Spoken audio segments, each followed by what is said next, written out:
everyone. The first thing I just want to clarify is that when we present our crime statistics, we try to compare like with like. So we've changed it for a few years, but I sometimes get the same question. So we're comparing the first 6 months of 2014 with the first 6 months of 2013. We're not comparing month to month, and we're not comparing quarter to quarter because the time period is too short to get any sort of full picture out of that. So having said that, what I can report is that the current crime picture in Bermuda is actually showing very positive trends. The second quarter of 2014 is actually the lowest on record at 750 offenses across all categories. Total crime fell below 800 for the first time since modern crime recording systems were established in 2000. When we compare the first 6 months of 2014 against the same period last year, 137 fewer crimes were reported. That's 1,649 against 1,786, and that calculates to a reduction of about 7.5%. Notable reductions are included throughout the crime report, including firearms incidents that fell from 12 to 5. Shooting fatalities dropped from 2 to 1. And shooting injuries dropped from 4 in 2013 to 2 in 2014. 92 fewer serious and other assaults were recorded for a 32% reduction overall on assaults. Criminal damage fell by 17% to 113 complaints. Total burglaries fell by 12%, and residential burglaries by themselves fell by 9%, and there were no burglaries reported at any of the island's tourist accommodations in the first 6 months of 2014. Unfortunately, a significant increase in motor vehicle theft spoils the overall downward crime trend. It rose from 307 thefts in 2013 to 429 in 2014, and that's an increase of almost 40%. $1.7 million worth of illegal drugs have been seized so far this year, with the bulk of that number being interdicted by the Customs Department at the ports of entry. Now, it's important for me to pause here and note that these results were not achieved by the police alone. You'll remember a few years ago I stood here when the crime rates, particularly violent crime rates, were significantly higher than they are now. And I made the point then that the police could not solve the serious crime problem and the gang problem specifically by ourselves. And I suggested then crime is a community problem that requires community solutions. So it stands to reason that when crime rates fall, the police cannot take the credit by themselves either. And I believe that Bermuda is seeing the results of the last 4 years of better joined up efforts between police, community, and government. Crime reduction hasn't come about just because of better law enforcement. It's because of more community involvement and increased coordination across government agencies and departments. We've all been working at this now for about 4 years or more, and I really think that is something for Bermuda to be very proud of. Unfortunately, despite the good news that the crime report brings in terms of overall reductions in crime, there are still some very worrying signs on the traffic report. While there are 141 fewer collisions than the same period in 2013, we still recorded 726 collisions in the first 6 months of this year. That equates to 4 collisions a day, and that is only marginally better than 5 per day that was recorded last year. More disturbing is the number of road traffic fatalities. To date, Bermuda has recorded 9 fatalities. My deepest sympathies are extended to all families and friends that are affected by road deaths, including those of the latest victim, Mr. Melvin Smith, who died this week under the most tragic circumstances. That means Bermuda has already reached about the same number of total fatal collisions that were recorded in each of the last 3 years, but we still have 5 months left to go in 2014. So we've looked very carefully at the data, which I can tell you is quite startling. Since 2008, which is a period of about 6.5 years, 25 murders in Bermuda have been attributed to gang violence and firearms. But in the same period, 80 deaths have occurred on our roads. With a ratio of more than 3 to 1, the situation demands that Bermuda addresses this problem. In the same way that we developed our gang strategy in 2010 to tackle the spike in violence, our head of the Roads Policing Unit, Inspector Robert Cardwell, is putting the finishing touches on a new road safety strategy. The strategy has 2 fundamental goals: to save lives and to make our roads safer. In the same manner of the gang strategy, we will endorse a community-wide effort towards road safety that combines robust law enforcement with equally robust education, prevention, and rehabilitation programs. We must calm down our roads before more lives are lost. I hope to be able to release the strategy in the coming weeks.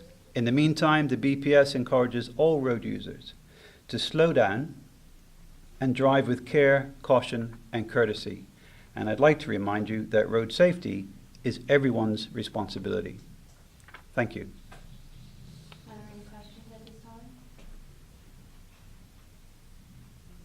Commissioner, Yes.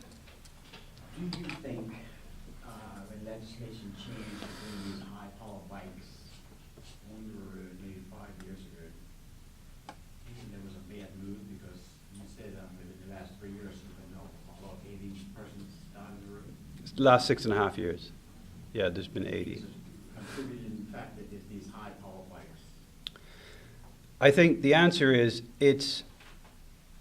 there are many things that contribute to it. And if we roll the clock back, I had the same pitch in 2010. Gang violence didn't just erupt because of a single event.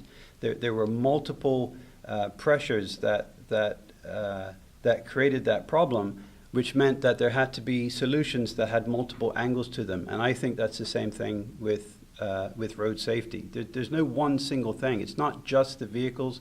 It's not just the road design. It's not just the congestion. It's not just speed. I think it's a combination of lots of forces that have been unchecked for a number of years that we now need to put into check.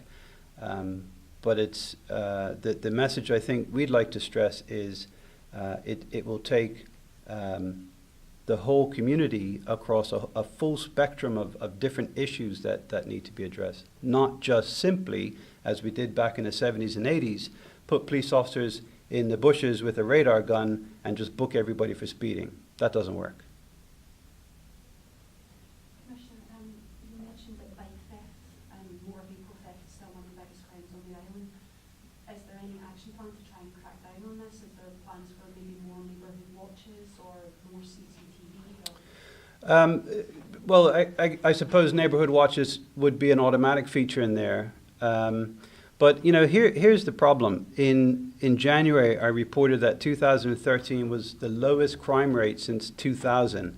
And my fear, although that was really good news, my fear is that when crime is relatively low, or very low in that case, there's only one way it can go: back up.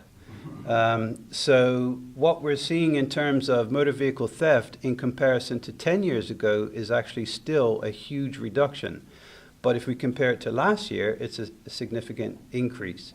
So I don't say that to marginalize the increase, but I say that just to put it in perspective that we haven't returned to the days where we were recording 13 bikes a day being stolen.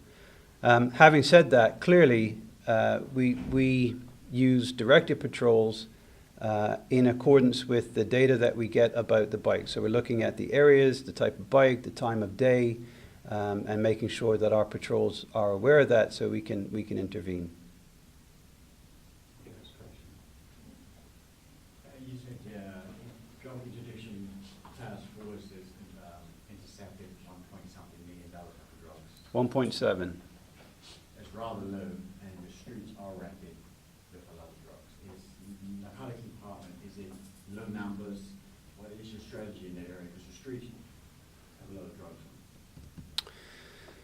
I mean, you'll appreciate. Concerned about that? You'll appreciate that some of that is anecdotal. So that's what you're repeating is what people talk about as opposed to something measurable.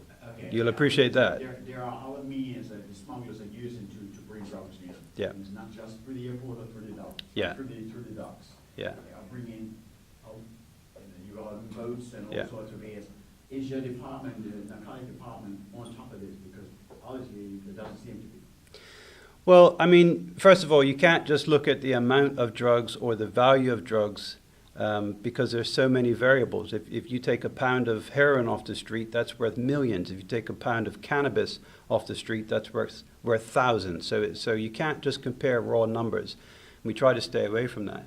I think what we look at is the number of seizures that we make, and in rank order, it's actually backwards. So we look at the number of seizures on the street, but more importantly, the number of seizures at the ports of entry, but more importantly, the number of seizures that are made outside of Bermuda, where we use overseas agencies to interdict the drug before it even gets here, because that's really what we're trying to do. We don't want it to land here and then arrest people. We want to stop it from coming here. The short answer to your question is, drug importation still continues to plague law enforcement agencies because we are an island in the middle of the Atlantic with porous borders, surrounded by an ocean. So it's an importer's dream, and it takes a lot of resources between us and the Customs Department to tackle that. How are we doing? I mean, that's a different question, I suppose, that I can't answer right now. You'd have to look at things like, what the value of drugs are on the street, if they're going up, if they're going down, and measure the number of convictions over a period of time. And I don't have that data in front of me. Are you satisfied then? I think we're doing the best we can, yeah. And I think also, Bermuda has to look at the prioritization of the things that cause the most and the most harm and the most immediate harm to the community. And for 4 years, it's taken all of our resources and all of our effort to get in front of the gang problem, which we haven't won. Let's not kid each other here. We haven't stopped gangs, and there will be more shootings, without a doubt. Our job is to suppress that as best we can and bring the offenders to justice. The community continues to work at taking the sting and the heat out of gang tensions, and I think we'll get there eventually. We're not there yet, but we're in a significantly better place than we were in 2010. Just one question. A number of police officers have been or are on an extended paid sick leave. How many officers are still in that position? 2. Thank you very much for coming, and we will send out the final. Leanne? Just one quick question, sorry.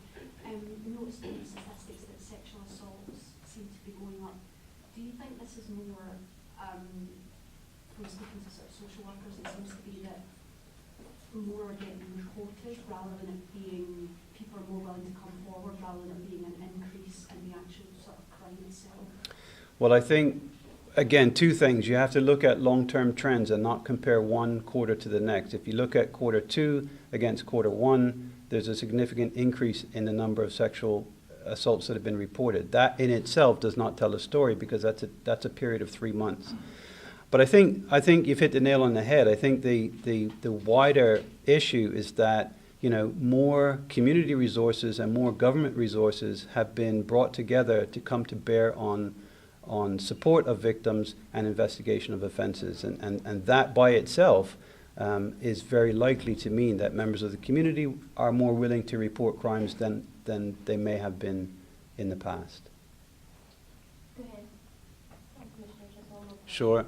A number of child molesters, so to speak, have been brought before the courts and are charged with these types of crimes. Is this number alarming to you?